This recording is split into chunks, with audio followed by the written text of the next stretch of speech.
नमस्कार दोस्तों, कैसे हैं आप सब लोग।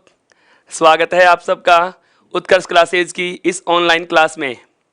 मित्रों, बात कर रहे थे आपके अपने जाने पहचाने बिंदु व्यंजन संधि के प्रकारों पर, जिसमें हमने कुल छोटे और बड़े सहित 5 नियम पढ़ लिए हैं। दोस्तों, आज हम इस व्यंजन संधि के जो शेष रहे नियम हैं उनको आगे की ओर गति प्रदान करते हैं। साथियों, बिल्कुल स्वागत है आप सबका। ध्यान दीजिए दोस्तों, बात चल रही है हमारे कौन से व्यंजन संधि के नियमों की। कौन सी चल रही है मित्रों? व्यंजन संधि के नियम चल रहे हैं, जिसमें हम 5 नियम पढ़ चुके हैं। दोस्तों, कितने नियम पढ़ चुके हैं? 5 नियम पढ़ चुके हैं दोस्तों। अब ध्यान देना है, हमारा छठा नियम कौन सा है? हमारा छठा नियम कौन सा है? बात करता हूं नियम नंबर 6 की। जरूरी नहीं कि नियम नंबर 6 ही हो, नियम है अगला, और बहुत अच्छा नियम है दोस्तों। जरा समझना, यदि प्रथम पद का अंतिम वर्ण क्या हो दोस्तों? स्वर रहित मैं वर्ण है। यदि प्रथम पद का अंतिम वर्ण स्वर रहित क्या है दोस्तों? मैं वर्ण है। और इसके बाद कैसे मैं तक। बताएं दोस्तों, यहां मैं कितने वर्ण लिख चुका? जरा जवाब दीजिए, मैं यहां कितने वर्ण लिख चुका हूं? नियम है अपना अगला जो भी नियम है, नियम नंबर 6 कह सकते हैं इसे। नियम में आरंभ कर चुका हूं दोस्तों। बिल्कुल आनंद आएगा क्लास में। बहुत अच्छे नियम हैं, कुछ सरल नियम हैं लेकिन बहुत ज़्यादा महत्व के हैं दोस्तों। यहाँ से हमें खूब सारी चीज़ें नई सीखने को मिलेंगी। बहुत नई नई बातें आपके सामने रखने वाला हूँ। नियम क्या है?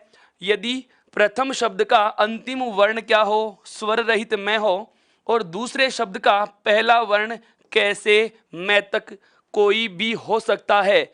बताएं दोस्तों, इनको नाम देंगे क्या? स्पर्शी वर्ण। क्या नाम दे सकते हैं? स्पर्शी व्यंजन कह सकते हैं, स्पर्शी व्यंजन कह सकते हैं दोस्तों। आप चाहें तो इन्हें वर्गीय वर्ण भी कह सकते हो। क्या कह सकते हो दोस्तों? वर्गीय वर्ण भी कह सकते हो। क्या कह सकते हैं दोस्तों? वर्गीय वर्ण भी कह सकते हैं। क्यों?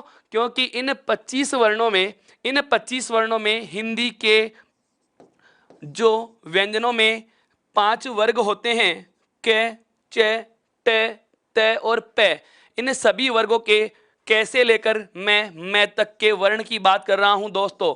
तो इन 25 वर्णों में हम बात करें तो उच्चारण के समय जीभ का किसी न किसी मुखावयव को स्पर्श होता है। जीभ का क्या होता है दोस्तों? मुखावयव को स्पर्श होता है, इसीलिए इन्हें स्पर्शी वर्ण कहा जाता है।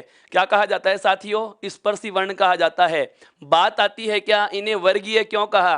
क्योंकि इन 25 व्यंजनों में बात की जाए तो कोई भी वर्ण देख लीजिए किसी न किसी वर्ग का होगा। प्रत्येक वर्ण किसी न किसी इन 5 में से एक वर्ग का होता है। इसलिए हमारा नियम क्या हो रहा है? नियम की बात सुनना दोस्तों। हमारा नियम है क्या कि यदि प्रथम शब्द का अंतिम वर्ण स्वर रहित मैं हो और उसके बाद कैसे मैं तक यानी स्पर्शी वर्णों में किसी भी वर्ण का योग हो जाता है, तो साथियों इस मैं वर्ण के स्थान पर आप 2 प्रकार के बदलाव कर सकते हो। इस मैं वर्ण के स्थान पर कितने बदलाव कर सकते हैं?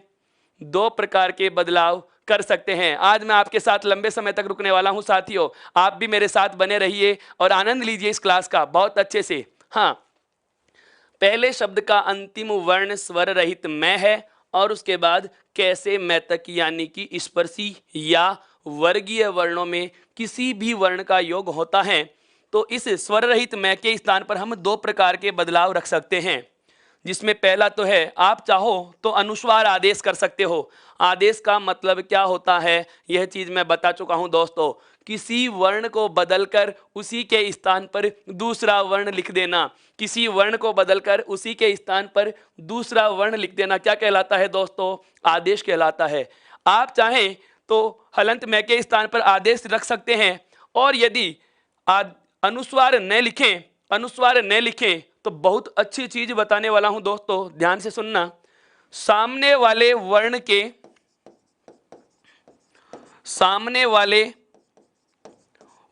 के वर्ग का 5वां वर्ण भी लिखा जा सकता है। कुछ समझ में आया दोस्तों मैंने क्या कहा? कि यदि स्वर रहित मैं वर्ण के बाद कैसे मैं तक का स्पर्शी वर्ण, कैसे मैं तक का स्पर्शी वर्ण यदि योग करता है तो हलंत मैं के स्थान पर दोस्तों हम अनुस्वार आदेश कर सकते हैं, हम अनुस्वार आदेश कर सकते हैं। यदि चाहें तो हलंत मैं के स्थान पर अनुस्वार न लिखकर जो सामने वर्ण होता है, जिस वर्ग का होता है, सामने वाले वर्ण के वर्ग के पांचवें वर्ण को हम आदेश कर लेते हैं। कौन सा वर्ण लिख देंगे दोस्तों? पांचवा वर्ण लिख देंगे दोस्तों, ध्यान रखना। अब बात आती है क्या, इसका एक उदाहरण देखने की। इसका एक उदाहरण देख रहा हूं दोस्तों, बिल्कुल आनंद आने वाला है, आनंद आने वाला है। अब जैसे मैंने शब्द लिखा इसका क्या, शंकर, बहुत अच्छा शब्द है दोस्तों। इसी प्रकार का एक शब्द और आता है दोस्तों, शंकर। पहले मैं बता दूं, इन दोनों शब्दों की बात की जाए तो ये शब्द संधि विच्छेद में कम और युग्म शब्द में पूछा गया है। शंकर शंकर दोनों बार युग्म शब्द में पूछा गया है दोस्तों। यदि तालव्य सकार वाला शंकर आता है तो ध्यान देना, तालव्य सकार वाला शंकर आता है उसका अर्थ होता है भगवान शिव। और यदि दंत्य सकार से बना हुआ शंकर आए तो उसका अर्थ होता है दोस्तों मिश्रण। क्या होता है? मिश्रण होता है। अब एक बार आप इस बात को समझो, नियम क्या कहना चाह रहा है। इस नियम की चर्चा हम एक बार पहले भी कर चुके हैं दोस्तों। याद करना वो ऐतिहासिक पल जिस समय मैंने आपको बताया था कि संधि हम दोनों प्रकार से लिख सकते हैं। आप चाहो तो अनुस्वार लगा के लिख दो और आप चाहो तो नए वर्ण का प्रयोग करके लिख सकते हो। इन दोनों शब्दों को जब मैंने सही लिखना सिखाया था उस समय भी मैंने इस नियम का जिक्र किया था मेरे साथियों। बिल्कुल उत्कर्ष क्लासेज के जयपुर स्टूडियो से मैं आपके साथ जुड़ा हुआ हूं दोस्तों। अब ध्यान दीजिए, आनंद आने वाला है इस सेशन का, बहुत मजा लीजिए। क्या शंकर शब्द का संधि विच्छेद होता है दोस्तों? क्या समयोग कर। क्या होता है? समयोग कर। अब शंकर ऐसा तो हम लिखा हुआ देखते हैं दोस्तों, लेकिन शंकर शब्द ऐसे भी लिखा जा सकता है। शंकर शब्द ऐसे भी लिखा जा सकता है जो मेरे कई साथियों के सामने आज पहली बार आ रहा है। शंकर शब्द का यह रूप आज आपके सामने पहली बार आ रहा होगा। अब पता चलेगा कि दोनों सही हैं तो क्यों हैं।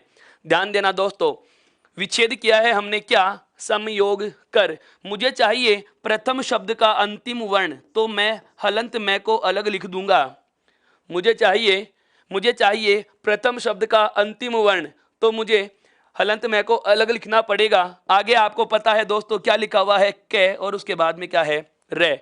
नियम पे आओ। नियम क्या है दोस्तों? यदि स्वर रहित मैं के बाद कैसे मैं तक का कोई भी वर्ण हो, स्वर रहित मैं के बाद कैसे मैं तक का कोई भी वर्ण है दोस्तों, तो हम क्या करेंगे? इस स्वर रहित मैं के स्थान पर क्या लिख देंगे दोस्तों? या तो अनुस्वार लिख देंगे या फिर सामने वाले वर्ण के वर्ग का पांचवा, सामने वाले वर्ण के वर्ग का पांचवा। दोस्तों सामने वाला वर्ण है कै और कै वर्ग का पांचवा है कै वर्ग का पंचमाक्षर।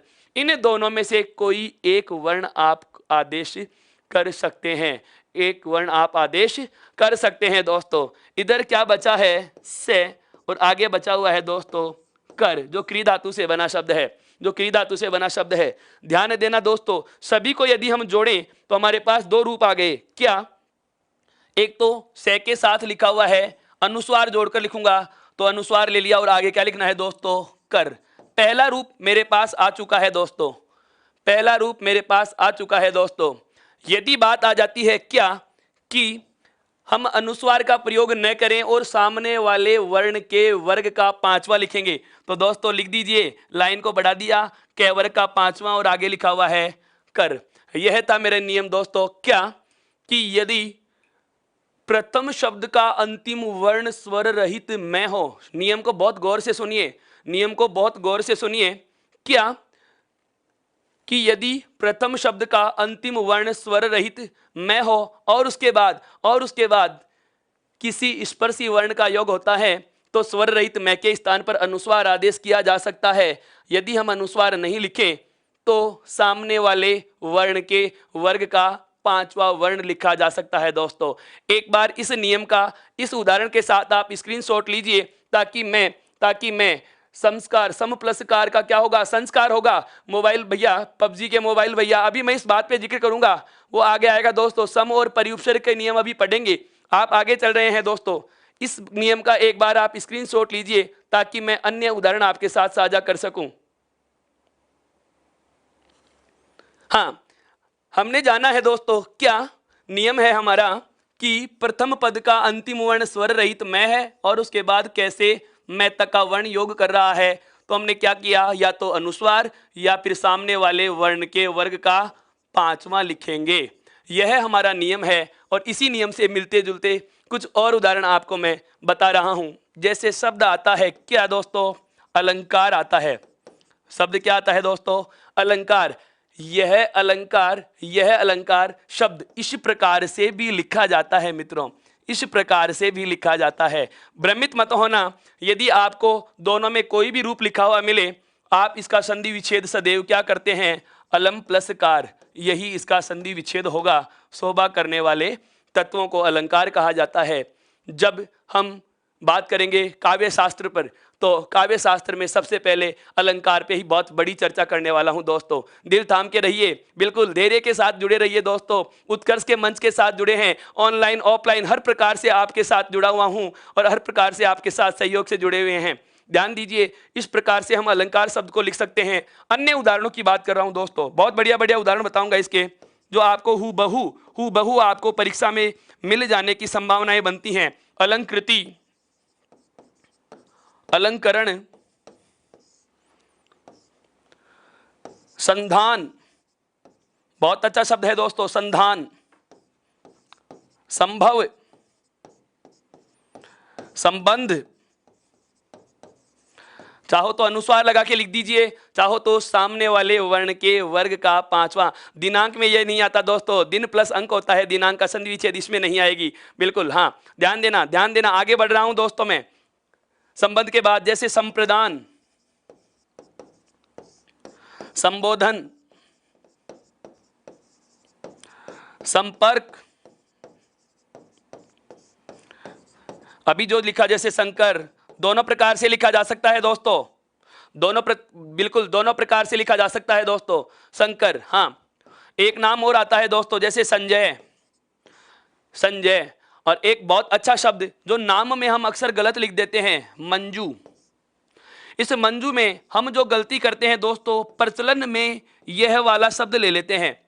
नाम तो कैसा भी लिखा होगा, नाम में कोई वर्तनी नहीं होती है। एक बात सदैव याद रखना, जैसे किसी महिला, किसी लड़की, किसी दीदी का नाम मंजू है और वह मंजू में न लिख रही है, क्या लिख रही है? न लिख रही है। ध्यान देना दोस्तों, अगर उसने यह लिखा है तो उसके नाम के संदर्भ में तो यह सही हो सकता है, लेकिन वर्तनी की दृष्टि से दोस्तों क्या होगा? गलत होगा, अशुद्ध होगा। वर्तनी की दृष्टि से मंजू शब्द यही शुद्ध होगा। आप चाहें तो इसका दूसरा रूप भी लिख सकते हैं, दोस्तों। नामों में कोई वर्तनियां नहीं होती हैं। नाम जैसा उनके दस्तावेजों में लिखा गया है वही उनकी नजर में दोस्तों शुद्ध होगा, कविता दुबे जी, अभी आपका संस्कार शब्द इसी में नहीं आएगा, उसकी चर्चा मैं आगे करने वाला हूं। जरा एक बार आप इन शब्दों का स्क्रीनशॉट और ले लीजिए दोस्तों, जो मैंने कुछ शब्द आपके साथ शेयर किए हैं, कुछ मैंने शब्द आपके साथ साझा किए हैं इसी नियम के। क्या कि यदि प्रथम शब्द का अंतिम वर्ण स्वर रहित मैं है और उसके बाद कैसे मैं तक का कोई भी वर्ण योग करता है, तो आप क्या कर सकते हो दोस्तों? हलंत में के स्थान पर अनुस्वार और या चाहे तो सामने वाले वर्ण के वर्ग का पांचवा लिख सकते हो। क्या लिख सकते हो? अनुसंधान में अनुपसर्ग है मेरे मित्र, और संधान का अभी मैंने बताया सम प्लस धान होगा। संधान का संधि विच्छेद होगा दोस्तों, सम प्लस धान होगा। क्या होगा? सम प्लस धान होगा। एक बार इसका स्क्रीनशॉट लीजिए मित्रों, ताकि मैं आगे की बात कर सकूं। बिल्कुल क्लास समय पर 2 घंटे की भी हो जाएगी। यदि मुझे लगा कि परीक्षा की तिथियां नजदीक आ चुकी हैं और आपका पाठ्यक्रम पीछे रह रहा है, तो बिल्कुल जैसी व्यवस्थाएं हो सकेंगी, भरसक प्रयास रहेगा कि आपका पाठ्यक्रम अतिशीघ्र पूरा करवाया जाएगा। बिल्कुल श्रवण शब्द में अयादि संधि होती है, स्रो प्लस अन होता है श्रवण जी इसका बिल्कुल मैंने इसका विच्छेद कर चुका हूं, अयादि संधि की हम चर्चा कर चुके हैं। अब बात करते हैं आगे वाले नियम की, इसी नियम से जोड़ते हुए दोस्तों, क्या? सुनिए, अभी हमने जाना कि यदि हलंत में के बाद कैसे मैं तक का कोई भी वर्ण योग करता है तो हलंत में के स्थान पर अनुस्वार या सामने वाले वर्ण का कौन सा लिख सकते हैं? वर्ग का पांचवा लिख सकते हैं। लेकिन संशोधन में सम प्लस शोधन होगा, संयोजन का सम प्लस योजन होगा। इसी प्रकार के हैं शब्द। आप आगे वाले नियम पे आइए दोस्तों, मैं अगले नियम की चर्चा आरंभ कर चुका हूं।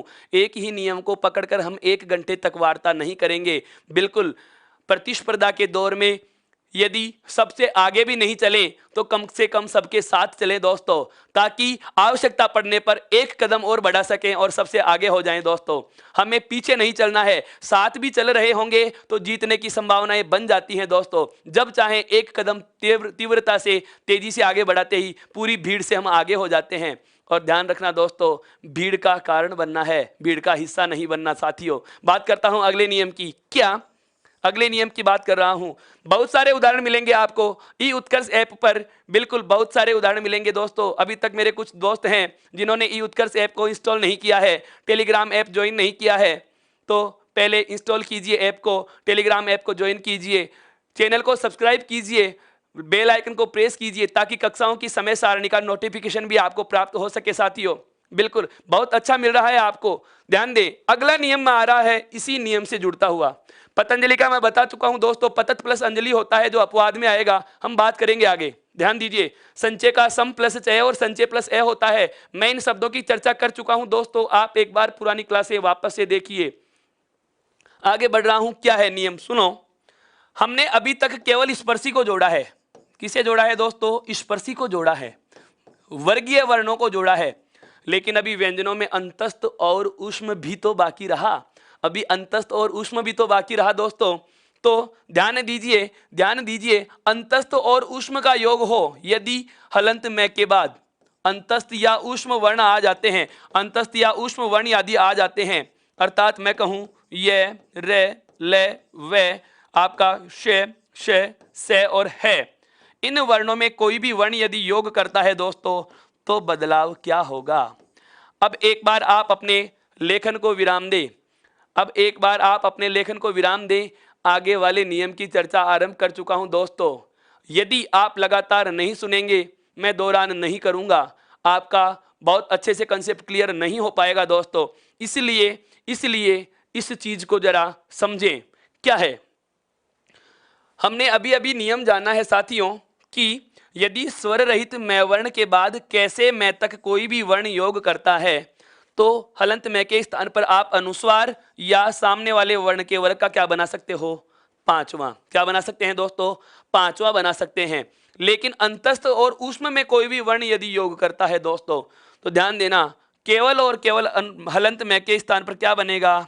अनुस्वार बनेगा। केवल क्या बनेगा दोस्तों? अनुस्वार बनेगा। अब सवाल उठता है, यहां अनुस्वार ही क्यों बना, अन्य वर्ण क्यों नहीं बन रहे, पांचवा क्यों नहीं ले रहा? ध्यान से सुनना, पांचवा वर्ण इसलिए नहीं आ रहा क्योंकि इन वर्गों में कोई पांचवा वर्ण होता ही नहीं है। इन वर्गों में कोई नासिक्य वर्ण नहीं होता दोस्तों।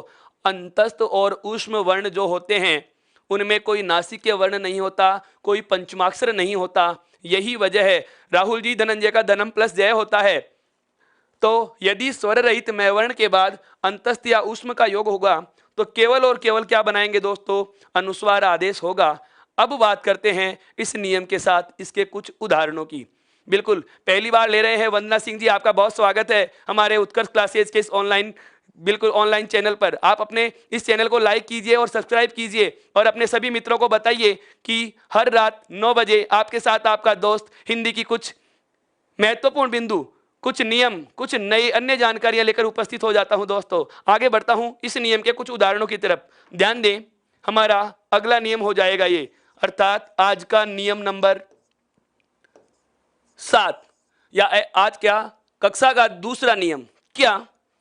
प्रथम शब्द का अंतिम वर्ण क्या है? स्वर रहित में। मनोवैज्ञानिक में मनः प्लस विज्ञान प्लस इक है। अभी मैं चर्चा करूंगा विसर्ग संधि पे, उस समय आएगा दोस्तों। ध्यान दें, प्रथम शब्द का अंतिम वर्ण स्वर रहित में हो और उसके बाद ये, रे, ले, वे, से, श, से और है। इन 8 वर्णों की बात कर रहा हूं मैं। इन 8 वर्णों की बात करें तो 8 वर्णों में ध्यान देना दोस्तों, इन 8 वर्णों में प्रथम 4 तो हैं अंतस्थ और अंतिम 4 हैं आपके कौन से दोस्तों, ऊष्म। तो अंतस्थ या ऊष्म वर्णों का योग होता है, अंतस्थ या ऊष्म वर्णों का योग होता है। तो हलंत में के स्थान पर क्या आदेश होगा, अनुस्वार आदेश हो जाता है। क्या आदेश हो जाता है, अनुस्वार आदेश हो जाता है। जैसे मैं शब्द लेता हूं संरचना, शब्द क्या लिया मैंने, संरचना, संरचना। अब बताइए दोस्तों इसका संधि विच्छेद क्या होगा, संरचना का हम संधि विच्छेद करेंगे क्या, समयोग रचना, समयोग रचना। आप आपसी वार्तालाप न करें, आप आपसी वार्तालाप न करें, जरा ध्यान दें मित्रों, इस चीज को समझिए। मैं पुनः कह देता हूं, जिस तरीके की अपेक्षा, जिस तरीके से विद्यार्थी के पढ़ने की अपेक्षा हम करते हैं, जैसा आप अच्छा पढ़ने की उम्मीद लेकर उत्कर्ष से जुड़े हो, तो अच्छा पढ़ने का परिचय भी दीजिए, अच्छे विद्यार्थी बनिए। आप लगातार इस चीज को देखिए। जब मैं आपको कहूं सर मेरी कोई किताब नहीं है, बिल्कुल जगदीश जी मेरी कोई किताब नहीं है, उत्कर्ष ही मेरी किताब है, दोस्तों ध्यान रखना मैं कह रहा हूं क्या, आप केवल इस चीज को सुने। जब मैं कहूं आपको लिखना है तब आप अपना लेखन कार्य आरंभ करेंगे। कीपैड से खेलना बंद कीजिए दोस्तों, स्क्रीन की देखिए, कानों में सुनिए कहना क्या चाह रहा हूं। संरचना शब्द का संधि विच्छेद किया मैंने क्या, समयोग रचना। मेरे सभी नोट्स आपको ई उत्कर्ष ऐप पर, टेलीग्राम ऐप पर पीडीएफ के फॉर्मेट में मिलेंगे, ई बुक के रूप में मिलेंगे दोस्तों। आप वहां इन बातों को, बिल्कुल आपको मैं बहुत बार कह चुका हूं कि ई उत्कर्ष ऐप को इंस्टॉल कीजिए, टेलीग्राम ऐप को ज्वाइन कीजिए, ताकि आपको ये सब चीजें मिल सके। ध्यान दें, संरचना का संधि विच्छेद क्या होता है, समयोग रचना। प्रथम शब्द का अंतिम वर्ण चाहिए, मैंने लिखा हलंत में। दूसरे शब्द का प्रथम वर्ण क्या है, रे, और आगे लिखा हुआ है च और ना।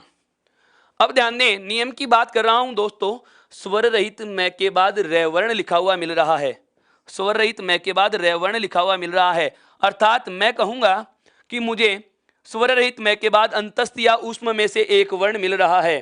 तो यहां पर क्या करेंगे दोस्तों, ऐसी स्थिति में आप हलंत में के स्थान पर केवल अनुस्वार आदेश कर लोगे। क्या आदेश कर लोगे, अनुस्वार आदेश कर लोगे। और इधर क्या बचा हुआ है, से, और इधर क्या बचा हुआ है, रचना। क्या बचा हुआ है दोस्तों, रचना बचा हुआ है। क्या बचा हुआ है, रचना। सबको जोड़ेंगे दोस्तों तो देखिए, से, अनुस्वार और रचना, अर्थात संरचना से पुनः हमने क्या बना लिया दोस्तों, संरचना बना लिया। अब आगे मैं लिख रहा हूं इसी नियम के कुछ अन्य उदाहरण जो हमारे परीक्षा की दृष्टि से बहुत ज्यादा महत्व रखते हैं, अपने आप में एक अच्छा स्थान रखते हैं। ध्यान देना दोस्तों, क्या, संयोग। हम बात करें जैसे संरक्षण, शब्द आता है जैसे दोस्तों संरक्षक, शब्द क्या आता है दोस्तों, संरक्षक। शब्द आता है दोस्तों संलग्न, शब्द आता है दोस्तों संलाप, शब्द आता है दोस्तों संयम, शब्द आता है दोस्तों संशय। बहुत अच्छा शब्द लिख रहा हूं दोस्तों, स्वयंवर। इसका संधि विच्छेद यदि पूछा जाए तो इसका संधि विच्छेद होगा स्वयं प्लस वर, स्वयं के बाद वर लिखा जाएगा दोस्तों। बिल्कुल ध्यान से समझना इन चीजों को। यह है कुछ शब्द जिनमें हलंत में के बाद केवल सम उपसर्ग का नियम नहीं पढ़ा रहा हूं दोस्तों, केवल सम उपसर्ग का नियम नहीं पढ़ा रहा हूं, सम उपसर्ग का योग क्री धातु में होगा, जिसकी मैं आगे अभी चर्चा करने वाला हूं। पहले केवल हमने इतना जानना है क्या, कि यदि प्रथम शब्द का अंतिम वर्ण स्वर रहित में हो और उसके बाद किसी भी अंतस्थ या किसी भी ऊष्म वर्ण का योग होता है, तो हलंत में के स्थान पर दोस्तों अनुस्वार आदेश हो जाता है, जिसका मैंने आपके सामने बहुत अच्छे से उल्लेख किया है। एक बार मेरे दोस्तों इसका स्क्रीनशॉट लीजिए, और अपना थम्स अप कीजिए, ताकि मुझे पता लगे कि आपको इस क्लास का आनंद आने वाला है। अब मैं दो उपसर्ग वो लूंगा जिसका आप बहुत बेसब्री से इंतजार कर रहे थे। संचार संस्करण वाले शब्दों का जिक्र मैं अब करने वाला हूं दोस्तों। एक बार अपना थम्स अप कीजिए और इसका स्क्रीनशॉट लीजिए मित्रों। बात करते हैं आगे। अगला नियम होगा वो क्या होगा, जरा सुनना दोस्तों। मैं दो उपसर्गों की चर्चा एक साथ करने वाला हूं। मैं व्यंजन संधि के अनेक प्रकार हिंदी में नहीं होते, हिंदी में व्यंजन संधि के केवल नियम होते हैं, हमें नियम पता होने चाहिए। बहुत अच्छा लग रहा है दोस्तों कि आपको ये मेरा जो पढ़ाने का इसका सिस्टम था, इसका जो हमने एक तरीका शॉर्ट पैटर्न का अपनाया है, ये बहुत अच्छे से समझ में आ रहा है दोस्तों। बिल्कुल ज़्यादा से ज़्यादा लोगों को शेयर कीजिए, बिल्कुल कि लाइव जुड़ जाइए और बहुत ज़्यादा संख्या में बताइए लोगों को कि इसका आनंद कितना अच्छा है। बिल्कुल बहुत अच्छे से हर महीन पहलू पर विस्तार से वार्ता की जा रही है दोस्तों। आगे आ जाइए। नियम है क्या, सुनना। एक तो है दोस्तों कौन सा, सम। ये क्या है दोस्तों, उपसर्ग है। क्या है, उपसर्ग। और एक और है उपसर्ग कौन सा, परी। एक कौन सा उपसर्ग है दोस्तों, परी। मैंने इन दोनों उपसर्गों को एक साथ क्यों लिया है, मैंने इन दोनों उपसर्गों को एक साथ क्यों लिया है, उसकी पहले वजह जानो। अब आप जरा लेखन को विराम दीजिए साथियों, मुझे बहुत अच्छा लग रहा है कि आपके सारी बातें समझ में आ रही हैं। अब मजा आएगा इन दोनों नियमों को एक साथ समझ के। कैसे, देखो वो बहुत सारे शब्द जो आपके जहन में बहुत देर से घूम रहे हैं कि सम उपसर्ग की चर्चा कर रहे हैं, लेकिन संस्कार को याद नहीं किया, संस्करण को नहीं बताया। क्यों नहीं बताया, अब बताऊंगा दोस्तों। कारण सुनिए दोस्तों, क्या है। एक तो है सम उपसर्ग और एक है मेरे पास कौन सा, परि उपसर्ग। नियम क्या है, सुनना कि यदि सम उपसर्ग के बाद क्री धातु से बना शब्द हो, कौन सी धातु से दोस्तों, क्री धातु से। बहुत अच्छी चीज है ये वाली, क्री धातु से बना शब्द हो। नियम क्या है कि यदि सम उपसर्ग के बाद क्री धातु से बना क्या हो, कोई भी शब्द आए,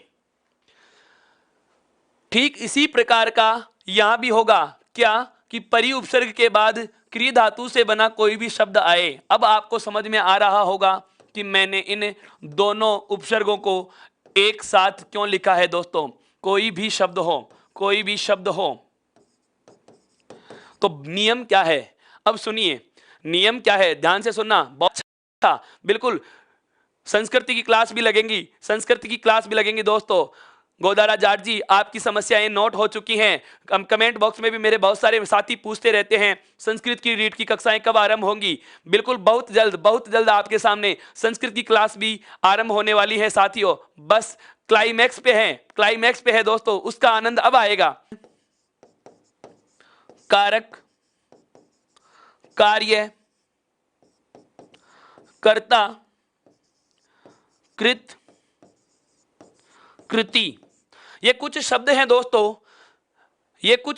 दोस्तों, जिनका आरंभ मैं कहूं क्री धातु से होता है, या मैं कहूं ये सभी ऐसे शब्द हैं दोस्तों जो बने हुए हैं, जिनकी संरचना क्री धातु से हुई है, जिनकी बनावट क्री धातु से हुई है। बिल्कुल, यदि टेक्निकल कोई प्रॉब्लम है दोस्तों तो मैं वापस से दोहरा दूंगा इस नियम को, बहुत बार दोहराने वाला हूं। केवल आप सुनिए धैर्य से दोस्तों। क्या कि जो क्री धातु है दोनों उपसर्गों के साथ जुड़ने वाली है, इस क्री धातु से बनने वाले शब्द कौन कौन से होंगे, ध्यान से सुनना। बिल्कुल एक लाइक करें दोस्तों, अगर अच्छा लग रहा है तो लाइक करें दोस्तों। नियम क्या है सुनिए कि सम उपसर्ग के बाद क्री धातु है और परि उपसर्ग के बाद क्री धातु है। क्री धातु से बनने वाले शब्द मैंने आपके सामने लिख डाले, कौन कौन से हैं। अब नियम सुनना कि यदि सम उपसर्ग के बाद क्री धातु से बना कोई भी शब्द आता है तो देखो हमें पता है हलंत में के स्थान पर तो दोस्तों क्या बनना है, अनुस्वार। हलंत में के स्थान पर तो क्या बनना है दोस्तों, अनुस्वार बनेगा। यह तो हम पहले ही जान चुके हैं। क्यों, सभी शब्दों का प्रथम वर्ण क्या है, कै, और हम जानते हैं स्वर रहित मैं के बाद कै वर्ण का योग हो या कैसे मैं तक किसी भी वर्ण का योग हो तो हलंत में का अनुस्वार बनेगा। यह हमने ठीक पहले नियम में ही पढ़ा था। तो हलंत में का तो क्या बना लिया दोस्तों, अनुस्वार। अब इस नियम को अलग लिखने की वजह क्या है, दोस्तों आश्चर्य होगा जानकर। क्या हलंत में और इस कै, इन दोनों के मध्य दंत्य सकार है दोस्तों। ये कौन सा से है, दंत्य सकार। दंत्य सकार का दोस्तों मुझे आगम करना होगा। बहुत नई बात बोल चुका हूं, संधियों में पहली बार बोल चुका हूं। क्या ध्यान देना, कि यदि सम उपसर्ग के बाद क्री धातु से बना कोई शब्द हो, सम उपसर्ग के बाद क्री धातु से बना कोई भी शब्द हो तो हलंत में का तो अनुस्वार बनेगा ही बनेगा। यह चीज तो हम पहले से ही जानते हैं। इन दोनों के मध्य दंते सकार का आगम भी होगा। आगम का मतलब जानते हैं दोस्तों, आरंभ में मैंने बताया था अपनी तरफ से नया वर्ण जोड़ देना। अपनी तरफ से नया वर्ण जोड़ देना क्या कहलाता है दोस्तों? आगम कहलाता है। अब आते हैं हमारे शब्द। जैसे मैं संस्कार को सम उपसर्ग के साथ जोड़ूंगा तो ध्यान देना, संस्कार शब्द का संधि विच्छेद क्या करेंगे? तो इसका विच्छेद होता है दोस्तों समयोगकार। सवाल मेरा यह नहीं, सवाल मेरा यह नहीं क्या कि सम प्लस कार क्यों हुआ? सवाल मेरा यह है दोस्तों क्या कि यह जो आपने दंते सकार स्वर रहित लिख रखा है यह कहां गया? यह कहां गया? ध्यान देना दोस्तों, यह दंते सकार है आगम वर्ण। क्या है दोस्तों? आगम वर्ण। और जो आगम वर्ण होते हैं विच्छेद करते समय उन्हें नहीं लिखा जाता है, क्योंकि वो आगम होंगे, जब जोड़ेंगे तब आएंगे, जोड़ने से पहले आएंगे ही नहीं। अब नियम क्या था हमारा कि सम उपसर्ग के बाद क्री धातु का शब्द आ गया दोस्तों, कार मिल रहा है, तो हलंत में के स्थान पर तो हमें क्या बनाना है दोस्तों? अनुस्वार बनाना है। क्या बनाना है? अनुस्वार बनाना है। इसके बाद इन दोनों के मध्य क्या लिखना है? दंते सकार का आगम करना है। दंते सकार का क्या करना है? आगम करना है। और आगे क्या जोड़ना है दोस्तों? कार जोड़ना है। क्या जोड़ना है? कार जोड़ना है। सबको जोड़ के लिखे देखिए, से में आगे लगाएंगे अनुस्वार, फिर दंते सकार आधा है, स्वर रहित है, और स्वर रहित है खड़ी पाई का वर्ण है, खड़ी पाई हटा के आधा लिख दिया, और उसके आगे क्या जोड़ देंगे दोस्तों? कार जोड़ देंगे। अर्थात संस्कार से पुनः हमें क्या लिखा? संस्कार लिखा हुआ मिल गया। कुछ अन्य शब्दों की बात करता हूं दोस्तों, कुछ अन्य शब्दों की बात करता हूं दोस्तों। अभी परिउपसर्ग की भी चर्चा करेंगे। इसी नियम के कुछ अन्य शब्द बता रहा हूं जो बचे हुए हैं। क्या? सुनना, हमारा नियम क्या है? हमारा नियम हो जाएगा ये नियम नंबर आपके 8 पे। नियम है क्या? सम उपसर्ग के बाद क्री धातु से बना कोई भी शब्द आए तो हम क्या करते हैं? हलंत में का तो अनुस्वार बना देंगे और इन दोनों के मध्य दंते सकार का आगम करेंगे। याद कैसे होगा? यहां भी दंते सकार तो आगम भी दंते सकार का कर लो। यहां दंते सकार लिखा हुआ है तो आगम भी कौन सा का करेंगे? दंते सकार का ही कर लेंगे। और शब्द बता रहा हूं दोस्तों, जैसे शब्द आता है संस्करण, इसका विच्छेद क्या होगा दोस्तों? सम प्लस करण। उसके बाद में आता है जैसे दोस्तों शब्द संस्कृत, तो इसका विच्छेद क्या हो जाएगा दोस्तों? सम प्लस कृत। क्या हो जाएगा? सम प्लस कृत। फिर शब्द आता है दोस्तों संस्कृति। शब्द क्या आता है? संस्कृति। विच्छेद क्या होगा? समयोग कृति। क्या होगा दोस्तों? समयोग कृति। इसका विच्छेद कर लेंगे हैं। जैसे शब्द आते हैं दोस्तों संस्कार्य। शब्द क्या आता है दोस्तों? संस्कार्य। शब्द आता है दोस्तों संस्कृता। शब्द आता है दोस्तों संस्कारक। यदि सम उपसर्ग के बाद क्री धातु से बना कोई शब्द पूछेगा तो इनसे बाहर उदाहरण नहीं आएगा। क्यों नहीं आएगा दोस्तों? क्योंकि क्री धातु से बनने वाले सभी शब्दों का मैं जिक्र यहां कर चुका हूं मेरे साथियों। सम उपसर्ग के बाद क्री धातु से बनने वाले शब्दों में जो दंते सकार का आगम होता है और बनने वाले शब्द का रूप क्या होता है, उन समग्र शब्दों का हम यहां बिल्कुल उदाहरण ले चुके हैं दोस्तों। एक बार यह नियम आपके समझ में आ गया, बिल्कुल इसका एक बार स्क्रीनशॉट लीजिए मित्रों, ताकि परिउपसर्ग का भी हम योग पढ़ सकें। बिल्कुल परिउपसर्ग का भी योग पढ़ सकें।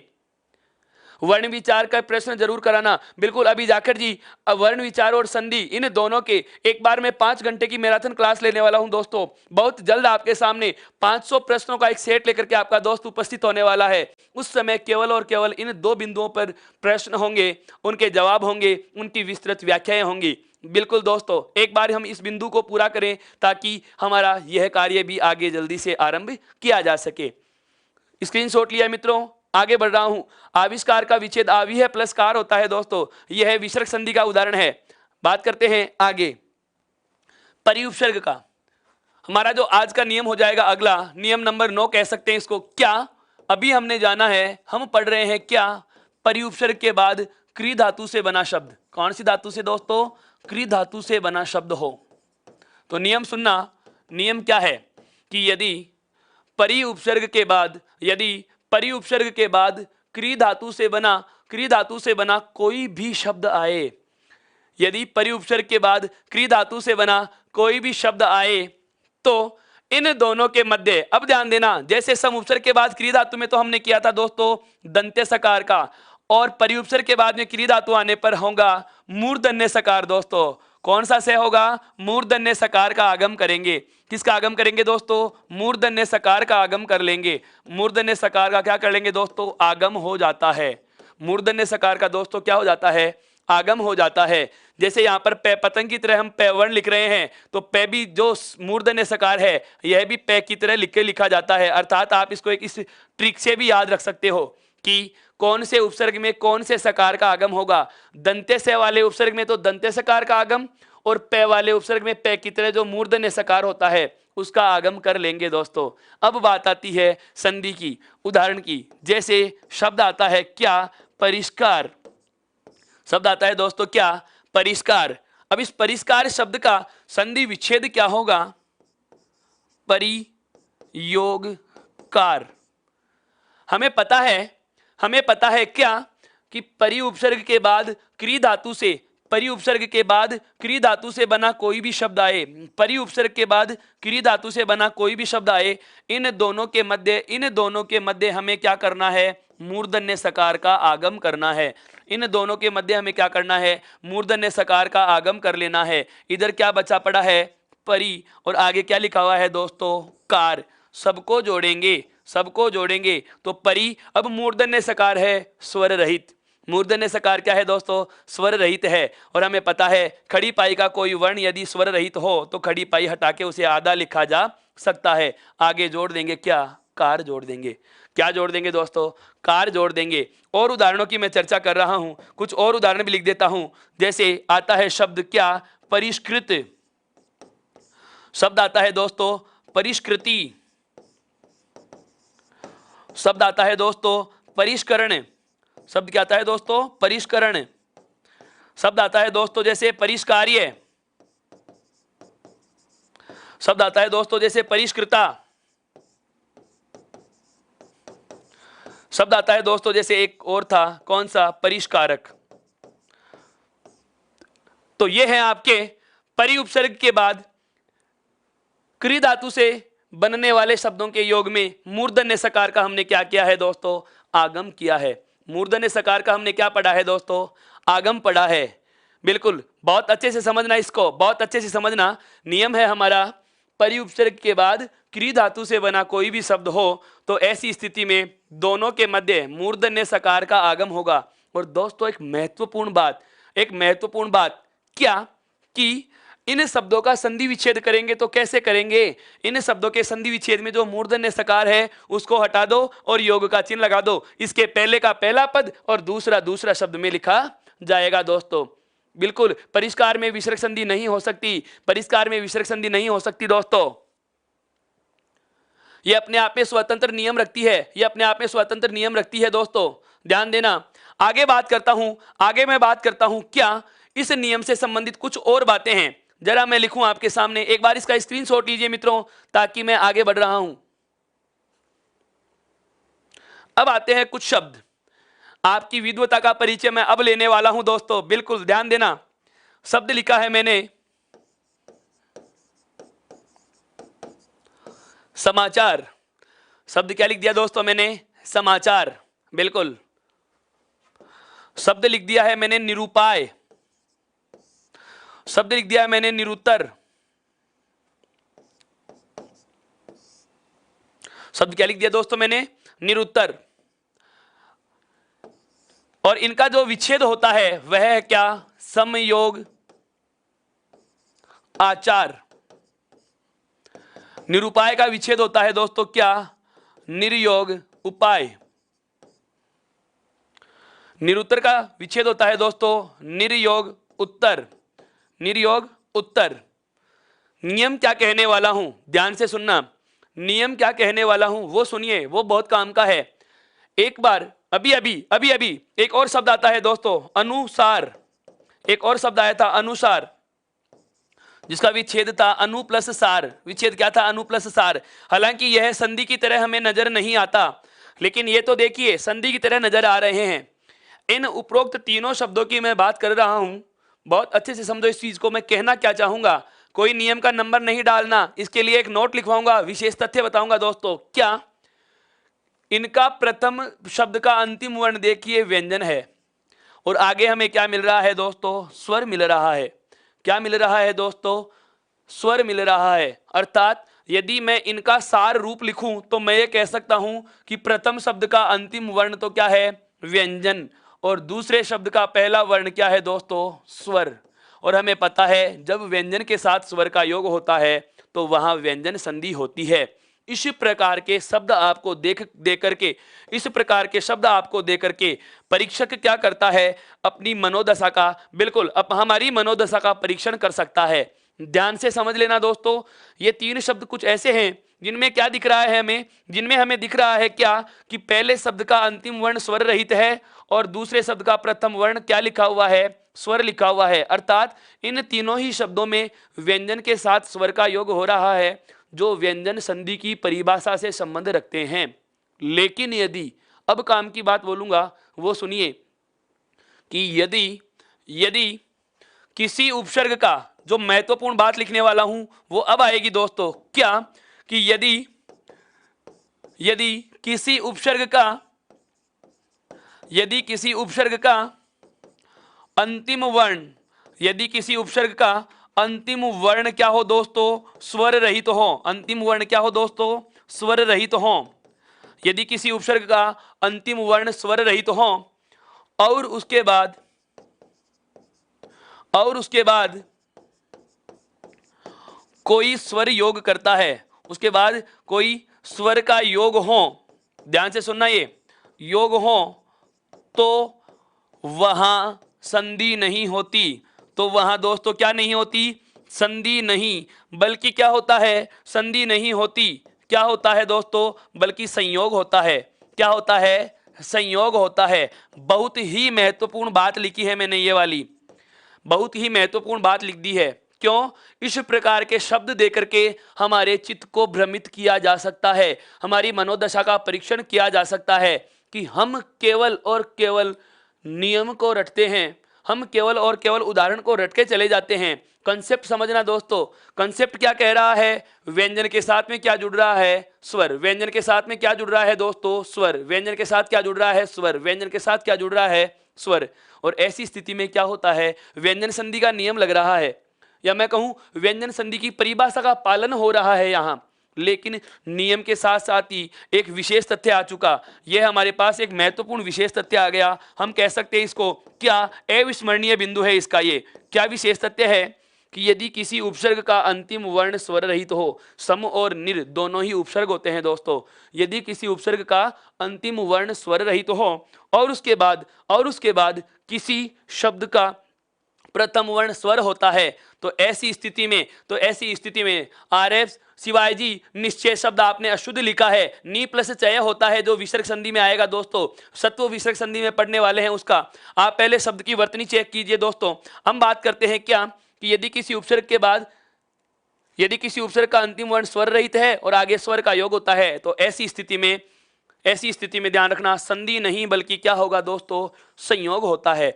इसका भी आप स्क्रीनशॉट लीजिए ताकि मैं आगे की चर्चा आरंभ कर सकूं मित्रों। ये सारे के सारे जो तीनों नियम हैं, ये तीनों उदाहरण हैं, वो इसी संदर्भ से जुड़ते हुए हैं। इसीलिए मैंने नोट, या आप कह सकते हो एज ए अपवाद, आप कह सकते हो एज ए अपवाद है ये।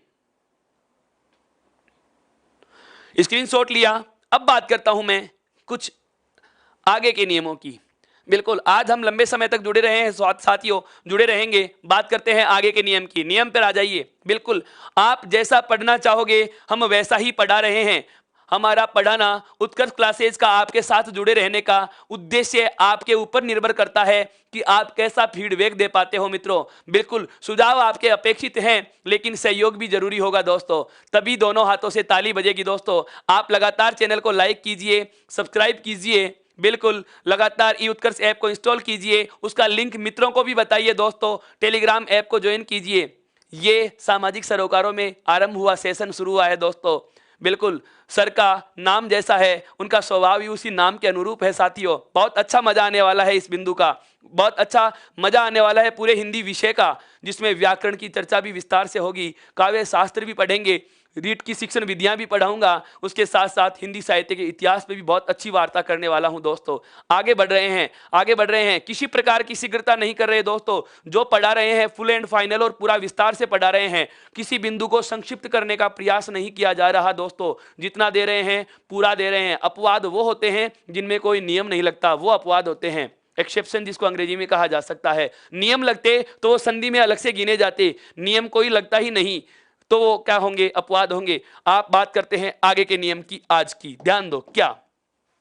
अब मैं कुछ नियम आपके साथ साझा करूंगा, किसका, तय और दय से संबंधित। पहले दोस्तों नियम को आरंभ करने से पहले, पबजी मोबाइल भैया मैं बता चुका हूं अपवाद क्या होता है। अपवाद का मतलब जिस पर जो नियम लगना चाहिए वो नियम नहीं लगे, वो अपवाद हैं। आ जाओ क्या, तय और दय की मैं वार्ता आरंभ कर चुका हूं, तय और दय की मैं वार्ता आरंभ कर चुका हूं। जानिए ये क्या चक्कर है, तय और दय का मामला है क्या। बिल्कुल ध्यान दीजिए, तय और दय के साथ हम कुछ वर्णों को जोड़ेंगे, लेकिन इन दोनों को मैंने विकल्प चिन्ह के साथ क्यों लिखा है। ये जो बीच में मैंने तिरछी लाइन, जिसको अंग्रेजी में आप स्लेश का चिन्ह बोलते हो, हिंदी में विराम चिन्हों में इसका नाम होता है दोस्तों विकल्प चिन्ह। क्या नाम होता है दोस्तों, विकल्प चिन्ह। इसका अर्थ होता है या, आप लिख सकते हो अथवा। क्या लिख सकते हो दोस्तों, अथवा। अर्थात या अथवा को ही विकल्प चिन्ह कहा जा सकता है। क्या कहा जाता है दोस्तों, या लिखो या अथवा लिखो, या फिर आप ये इस विकल्प चिन्ह का प्रयोग कर सकते हो। मैंने इन दोनों को एक साथ क्यों लिखा है। कविता जी, जगदीश का जगत प्लस ईश होता है, बहुत पहले आप ये बात कर चुके हैं, आप देरी से आई हैं। ध्यान दीजिए, क्या तय और दय के बाद कुछ वर्ण जोड़ने वाला हूं, लेकिन मैं उन वर्णों की चर्चा करूं उससे पहले यह भ्रम दूर करना चाहता हूं कि तय और दय को एक साथ लेने का कारण क्या है। दोस्तों बहुत सारी किताबों में हम पढ़ते हैं, एक तो उपसर्ग होता है उद के रूप में, एक होता है उत के रूप में। एक हम पढ़ते हैं उपसर्ग क्या, सत्य या सद, सत्य या सद। ध्यान देना बहुत अच्छे से, ऐतिहासिक में इतिहास मूल शब्द होगा, 21 में प्रत्यय जुड़ा हुआ है, इसमें प्रत्यय जुड़ा हुआ है दोस्त, संधि नहीं है। और सदैव याद रखना उपसर्ग से संधि बन सकती है, प्रत्यय के योग में कभी संधि नहीं होती। एनसीईआरटी भी यदि आप पढ़ोगे तो प्रत्यय की परिभाषा के ठीक बाद में पहली पंक्ति में यही लाइन आती है दोस्तों। आप आगे जा रहे हैं, जो बिंदु मैं बताना चाह रहा हूं आप एक बार उस पर ध्यान दीजिए, कोई चीज बाकी नहीं छोड़ने वाला आपका दोस्त, आपके साथ हर बात विस्तार से साझा कर रहा हूं। क्या है, उत और उद, इन दोनों में से कोई एक ही उपसर्ग एक समय में प्रयुक्त किया जा सकता है। यदा कदा हम उत भी लिखते हैं, यदा कदा हम उद भी लिखते हैं। कई किताबें कहती हैं उद उपसर्ग होता है, कई किताबें कहती हैं उत उपसर्ग होता है। दोस्तों उद और उत दोनों का मतलब एक ही होगा, सत और सद का मतलब ही एक ही होगा, ध्यान रखना। तो आप ये क्यों होता है, क्योंकि ये तय वर्ग का पहला वर्ण है और ये तय वर्ग का कौन सा है, तीसरा। और हम जानते हैं, और हम यह जानते हैं कि वर्ग के प्रथम वर्ण के बाद सामने यदि सहगोश का योग हो तो पहला वर्ण अपने ही वर्ग के कौन से में बदलता है दोस्तों, तीसरे में बदल जाता है। कौन से में बदल जाता है, तीसरे में बदल जाता है। अर्थात तय के स्थान पर क्या बन जाता है दोस्तों, दय बन जाता है। तय और दय का शब्द आपके समझ में आ चुका है दोस्तों। अब मैं आता हूं अपने कुछ नियमों के ऊपर। नियम क्या है वो जानिए, नियम क्या है दोस्तों, उनकी हम बात करते हैं। क्या नियम क्या है दोस्तों, सुने जरा, कि यदि तय या दय के बाद, यदि तय या दय के बाद हम जोड़ेंगे, कौन कौन से वर्णों को जोड़ेंगे दोस्तों, एक तो जोड़ेंगे च और छ में से किसी एक को, हम जोड़ेंगे जय और झ में से किसी एक को, हम जोड़ेंगे तय और ठ में से किसी एक को, हम जोड़ेंगे दोस्तों ड और ढ में से किसी एक को, हम जोड़ेंगे दोस्तों ल वर्ण को, हम जोड़ेंगे दोस्तों तालव्य से को। किसको जोड़ेंगे, तालव्य से को। अब बात आती है अभिषेक का संधि विच्छेद अभि प्लस सेक होता है, अभी इसकी चर्चा नहीं करूंगा, आगे नियम आएगा। ऋस्व ई या उ के साथ यदि दंते सकार का योग होता है तो मूर्धन्य सकार में आदेश हो जाएगा। कविता जी इसकी बात हम आगे करने वाले हैं, एक बार जरा ध्यान दीजिए जो चल रहा नियम है उसके ऊपर। बिल्कुल, क्या इनमें कंफ्यूजन होने की जरूरत नहीं है। तय और दय एक समय में एक ही देता है, दोनों कभी नहीं आते, दोनों कभी नहीं आते। क्यों? क्योंकि ये दोनों एक दूसरे का ही रूप होता है। आ जाओ बिंदु पर, आ जाओ बिंदु पर। भ्रमित करने के लिए हम छोटी मोटी किसी भी किताब का सहारा ले लेते हैं और उससे पता चलता है क्या, उससे पता चलता है सर आपकी बुक किस नाम से आती है। मेरी बुक ई उत्कर्ष ऐप पर मिलती है दोस्तों। ये ई उत्कर्ष ऐप को आप इंस्टॉल कीजिए, वहां पर मिलेंगे आपको हिंदी की ई बुक, और वहीं से आप अपना अभ्यास और तैयारी को मजबूत कर सकते हैं, एक नई दिशा दे सकते हैं अपने कैरियर को। बिंदु पे बात करते हैं। तय और दय के बाद च छ का भी योग होगा, जय झ का भी योग होगा, टे ठे का भी योग होगा, डे ढे का भी योग होगा, ले का योग होगा और से का योग होगा। योग कैसे होगा, बदलाव क्या होंगे? ये एक नहीं दोस्तों, ये एक नहीं है, ध्यान देना। एक नियम यह हो चुका, फिर ध्यान देना दूसरा नियम बनेगा तय और दय के बाद में जय और झ का। फिर तीसरा नियम बनेगा दोस्तों इसमें क्या, तय और दय के बाद में टे और ठे का। फिर चौथा नियम बनेगा दोस्तों इसमें क्या, तय और दय के बाद, तय और दय के बाद डे ढे का। और फिर चौथा नियम बनेगा दोस्तों, अगला नियम बनेगा तय दय के बाद ले का। और अंतिम जो नियम पढ़ेंगे हम क्या पढ़ेंगे, तय दय के बाद से का। बहुत सारी किताबों में, बहुत सारी किताबों में कंठे और औष्ठ्य नहीं जोड़े जाएंगे दोस्तों, कंठे और औष्ठ्य नहीं जोड़े जाएंगे, क्योंकि उनमें सकार वर्ण नहीं आते हैं, उनमें सकार वर्ण नहीं आते हैं दोस्तों। उसकी चर्चा मैं विसर्ग संधि में भी करने वाला हूं। इनमें सकार वर्ण होते हैं, उनमें सकार वर्ण नहीं होते। तय और दय के साथ इन्हीं का हम योग करते हैं। क्यों करते हैं, आगे बात करते हैं कैसा इनमें बदलाव होता है। ध्यान दो, कुछ किताबों में इस पूरे नियम को एक ही जगह लिख दिया जाता है, कुछ किताबों में इन्हें अलग अलग लिख दिया जाता है। कुछ किताबों में एक नियम होता है पूरा, कुछ किताबों में अलग अलग लिख दिया जाता है। दोस्तों हमें अध्ययन की सरलता, हमें अध्ययन की सरलता हेतु पढ़ना है कि हमें नियम चाहे गिनती में कितने भी हो जाएं, हमारा कॉन्सेप्ट क्लियर होना चाहिए, हमारे तथ्य क्लियर हो जाने चाहिए कि कहना क्या चाह रहा है बिंदु। तो ध्यान देना, हम बात करेंगे तय और दय के बाद में किसकी, हम बात करेंगे तय और दय के बाद में च छ की, हम बात करेंगे तय और दय के बाद में जय और जय की, हम बात करेंगे तय और दय के बाद में टे ठे की, डे ढे की, ले की और तालव्य से की। देखो दोस्तों क्या क्या बदलाव होंगे, क्या क्या बदलाव होंगे। यदि यदि तय या दय के बाद च या छ में से किसी भी वर्ण का योग होता है, तो इस तय या दय में से जो भी वर्ण होगा उसके स्थान पर दोस्तों च आदेश हो जाता है। क्या आदेश हो जाता है दोस्तों, च आदेश हो जाता है। पुनः सुने, पुनः सुने, केवल इतना सा जोड़ा लिया है मैंने। क्या देखो अलग अलग बता रहा हूं। क्या, तय या दय के बाद यदि च या छ में कोई भी वर्ण हो तो तय या दय में से जो भी होगा उसके स्थान पर च आदेश हो जाता है। यह आपका एक नियम बन जाएगा इसका। अब मैं लेता हूं कौन से को, जय और जय को। तो अगला जोड़ा हमारा क्या बनेगा, तय या दय के बाद यदि जय या जय वर्ण होते हैं, जय या जय वर्ण होते हैं, च वर्ग का तीसरा या चौथा वर्ण होते हैं, तो यहां ध्यान दो इन दोनों में अल्प प्राण और महाप्राण में हमने कौन सा बनाया, अल्प प्राण। तो यहां पर भी अल्प प्राण और महाप्राण में कौन सा बनेगा, जय वर्ण बना देंगे। कौन सा बना देंगे दोस्तों, जय वर्ण बना देंगे। केवल और केवल, केवल और केवल अभी मैं इनके जो फॉर्मूले बनते हैं वो बता रहा हूं, उसके बाद आराम से, उसके बाद आराम से क्या हम बात करेंगे इनके उदाहरणों पर। केवल पहले जोड़े देखिए, उसके बाद आता है अगला योग। अगला योग क्या होगा, तय दय के बाद किसका करेंगे, तय और ठे का। तो योग कैसे होगा, तय या दय के बाद यदि तय या ठे योग करते हैं तो तय या दय में जो भी होगा अपने ही स्थान पर किस में बदल जाएगा दोस्तों, टे में बदल जाता है। किस में बदल जाता है दोस्तों, टे में बदल जाता है। ऐसे ही हम बात करते हैं तय और दय के बाद डे और ढे का योग हो, तय और दय के बाद यदि दोस्तों क्या हो, डे और ढे का योग हो तो क्या बदलाव होगा। यहां लिख सकते हैं हम क्या, तय या दय के बाद यदि डे या ढे अर्थात टे वर्ग के तीसरे और चौथे वर्ण का योग हो। तो यहां भी देखो सभी में हम दो में कौन सा ले रहे हैं, पहला। यहां भी इन दोनों में से पहला ले लिया, यहां इन दोनों में से पहला ले लिया, तो यहां भी कौन सा ले लेंगे दोस्तों, पहला वर्ण अर्थात डे वर्ण आदेश हो जाता है। अगला जो हमारा नियम आता है क्या आएगा दोस्तों, कि यदि तय या दय के बाद, तय या दय के बाद लय वर्ण का योग होता है तो तय या दय में जो भी होगा वह भी लय में बदल जाएगा। वह भी किस में बदल जाएगा दोस्तों, लय में बदल जाएगा। अब महत्वपूर्ण बात आती है किसकी, तालव्य सकार की। किसकी आती है दोस्तों, तालव्य सकार की। इन सभी योगों को देखने से पता चलता है कि तय और दय के बाद च छ, जय झ, टे ठे, डे ढे और लय वर्ण का योग हो तो केवल तय और दय में बदलाव कर रहे हैं। किस में बदलाव करते हैं? तय या दय में बदलाव होता है, तय या दय वर्ण में बदलाव हो रहा है।